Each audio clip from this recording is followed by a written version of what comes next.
Assalamualaikum warahmatullahi wabarakatuh.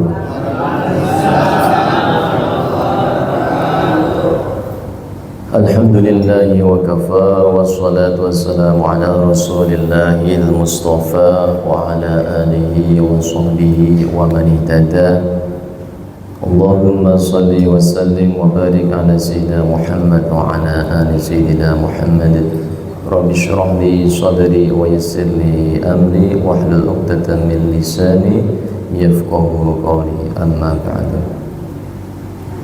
Hadirin wal hadirat jamaah Masjid Al-Jihad yang dimuliakan oleh Allah Subhanahu wa taala. Marilah kita dalam kesempatan yang penuh barakah ini, seusai sholat subuh berjamaah, kita senantiasa bersyukur kepada Allah Subhanahu wa ta'ala atas segala nikmat-nikmatnya. Dan marilah kita bersama-sama bersolawat kepada baginda Nabi Muhammad sallallahu alaihi wasallam, dan marilah kita mengikuti sunnah-sunnahnya dengan mengharap syafaatnya. Di kesempatan yang penuh barakah ini, tema yang saya bawa adalah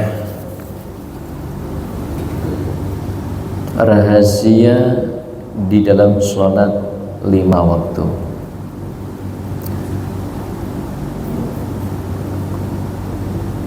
Allah Subhanahu wa ta'ala menginformasikan kepada kita semua melalui baginda Nabi Muhammad sallallahu alaihi wasallam bahwasanya salat ini merupakan tiang agama. Jadi salat ini merupakan tiang agama. Orang dikatakan iman itu dia harus melaksanakan sholat 5 waktu. Mengaku dirinya sebagai waliullah, dia harus sholat 5 waktu. Oleh karenanya dalam kesempatan ini Sayyidina Utsman bin Affan radhiyallahu anhu di dalam kitab Nasaihul Ibad, di dalamnya tertulis man hafiza 'ala shalawatil khamsi liwaqtiha wa dawama 'alaiha akramahullahu bi tis'i karamatin. Sayyidina Utsman bin Affan radhiyallahu anhu telah berkata, man hafiza 'ala shalawatil khamsi liwaqtiha, siapa yang menjaga sholat 5 waktu pada waktu yang telah ditentukan, wadawama 'alaiha, dan istiqomah mengerjakannya, akramahullahu bi tis'i karamatin, maka Allah Subhanahu wa ta'ala akan memberikan 9 keistimewaan.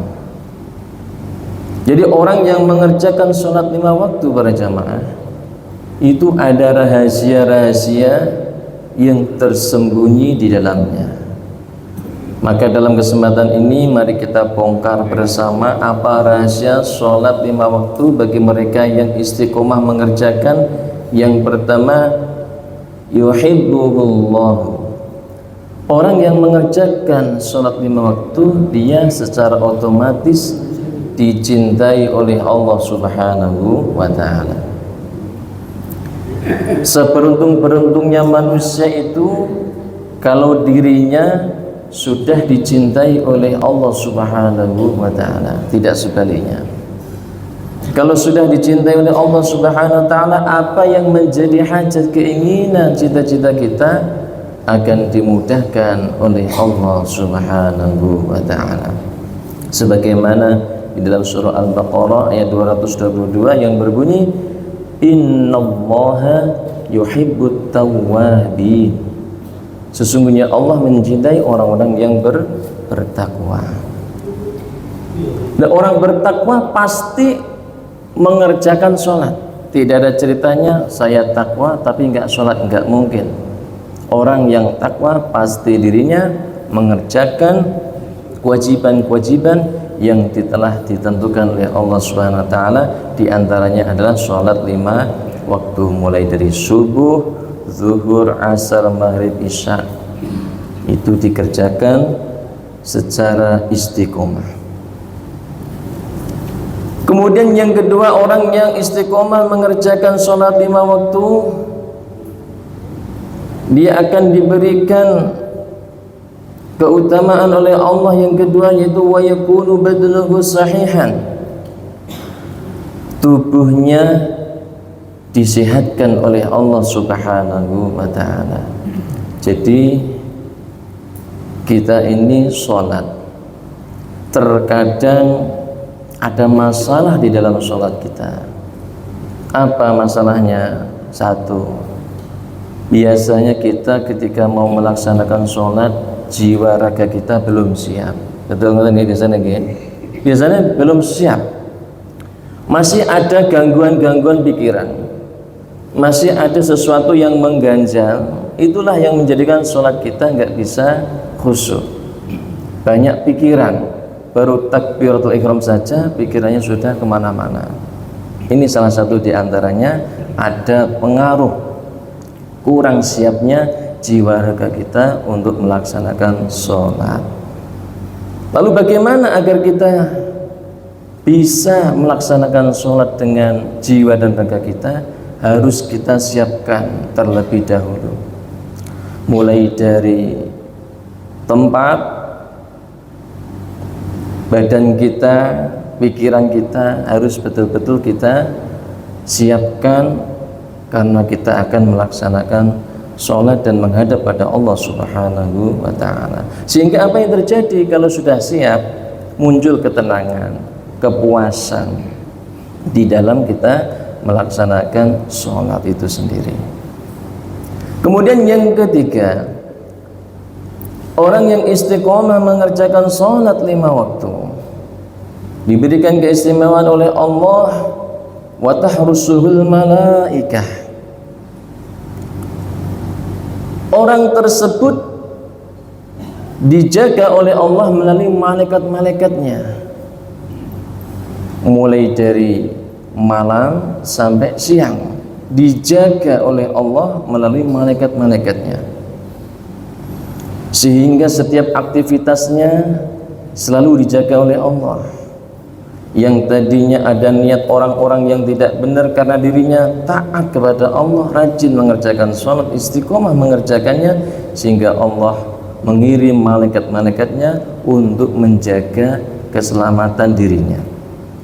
Sebagaimana firman Allah SWT dalam surah Ar-Ra'd 13, wa yusabbihu ar-ra'du bihamdi wal malaikatu min khifati, ila akhir ayat. Di dalam kitab tafsir Al-Qurtubi di sini,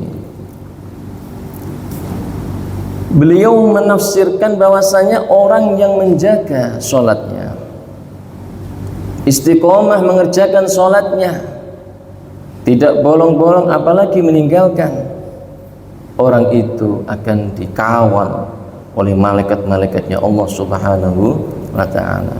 Sehingga dulu kita pas waktu masih ada film tentang horor, biasanya ada peran di situ, ada seorang yang ahli ibadah dan orang yang tidak ahli ibadah. Itu biasanya setan itu takut dengan orang yang soleh, karena dirinya taat kepada Allah, menjaga sholat, sehingga ketika doa di situ Allah melindunginya. Berbeda dengan orang yang ahli maksiat, dia bisa bersekongkol dengan syaitan. Auzubillah. Maka di sini tidak heran para jamaah, orang yang ikhlas, istiqomah mengerjakan sholatnya, dia cenderung mendapatkan pertolongan, keselamatan dari Allah SWT. Seandainya dirinya orang yang pengusaha, seorang pembisnis, kalau dirinya taat pada Allah, bisnisnya akan dijaga oleh Allah dan dilindungi oleh Allah Subhanahu wa ta'ala.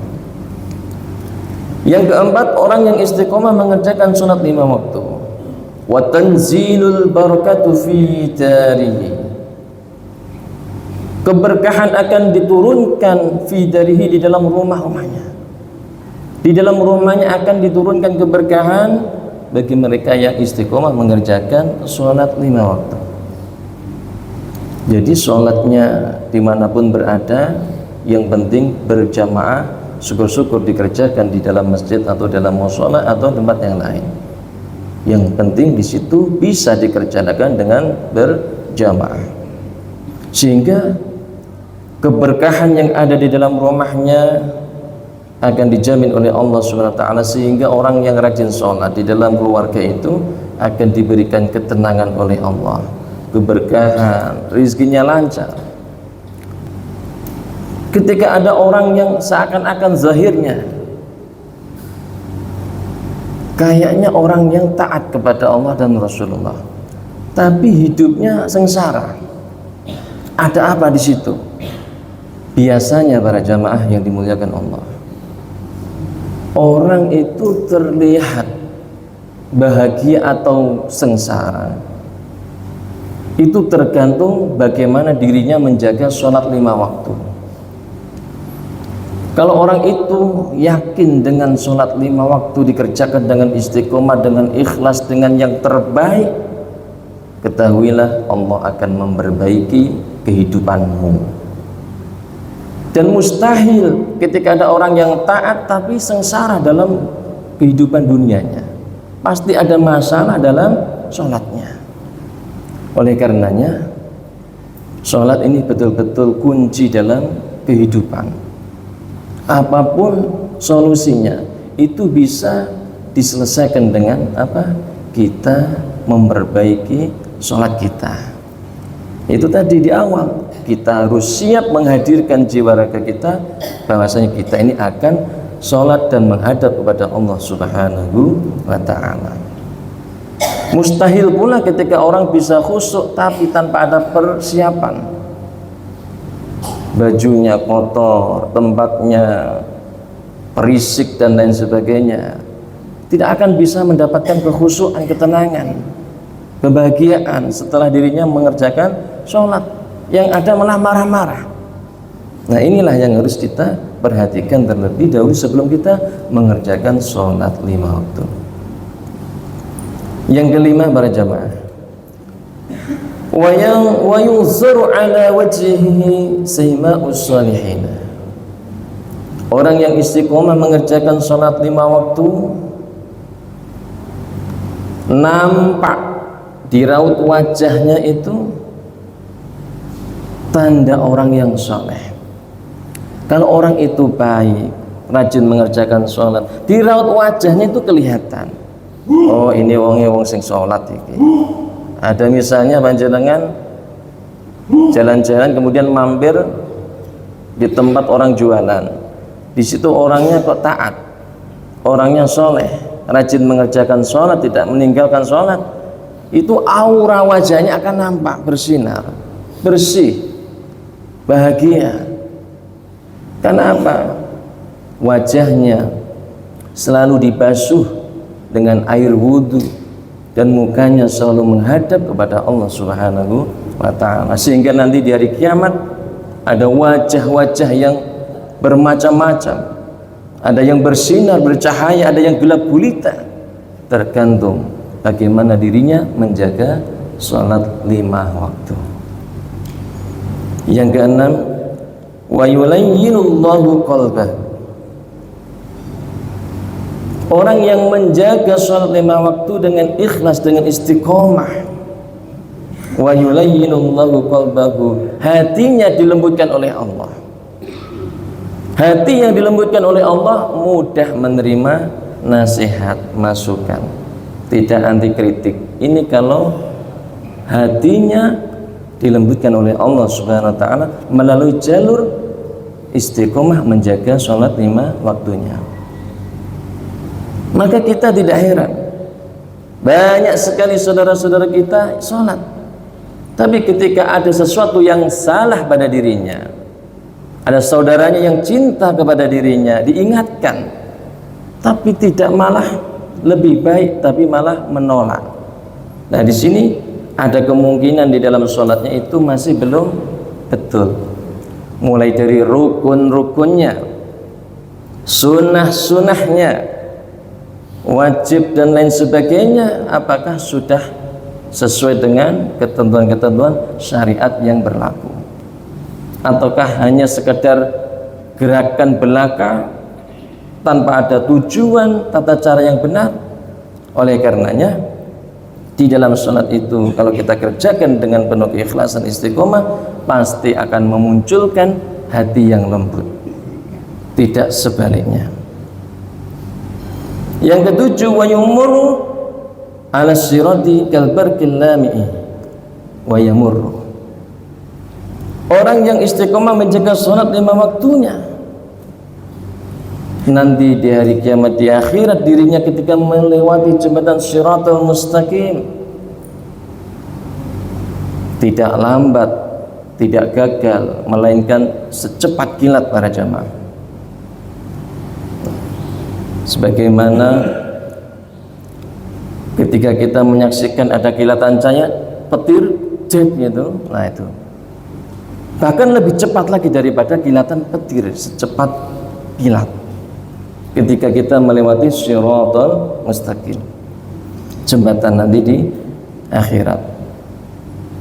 Tapi bagi mereka yang lalai dalam sholatnya, boro-boro selamat, dia tidak akan bisa melewati jembatan itu sendiri.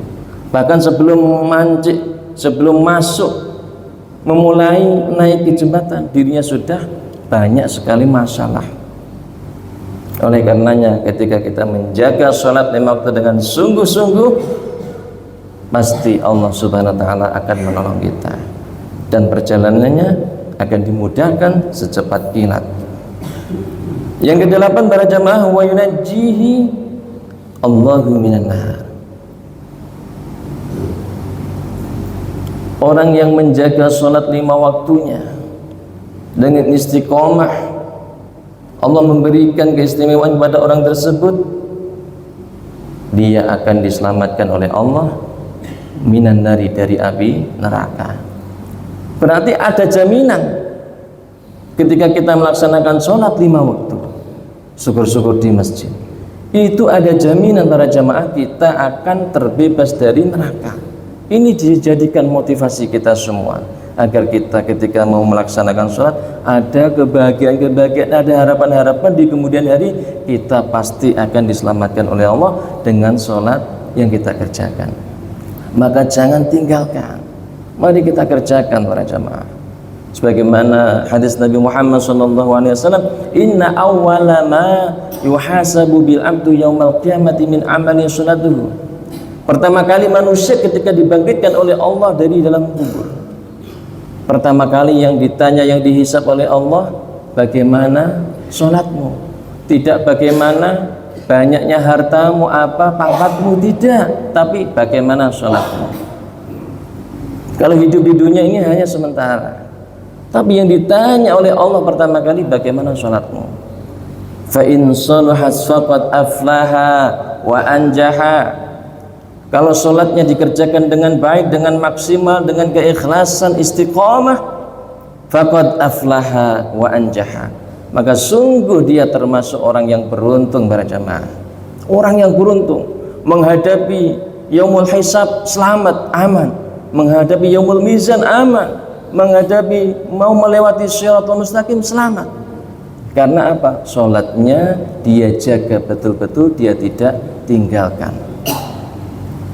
Wa in fasadat faqad khaba wa khasira, hadis lanjutan.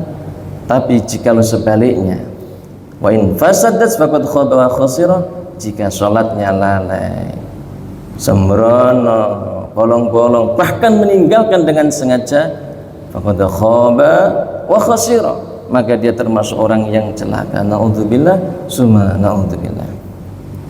Yang terakhir pada jemaah yang ke-9, wa yunazziluhu Allahu fi jiwaril ladina la khaufun 'alaihim wa la hum yahzanun.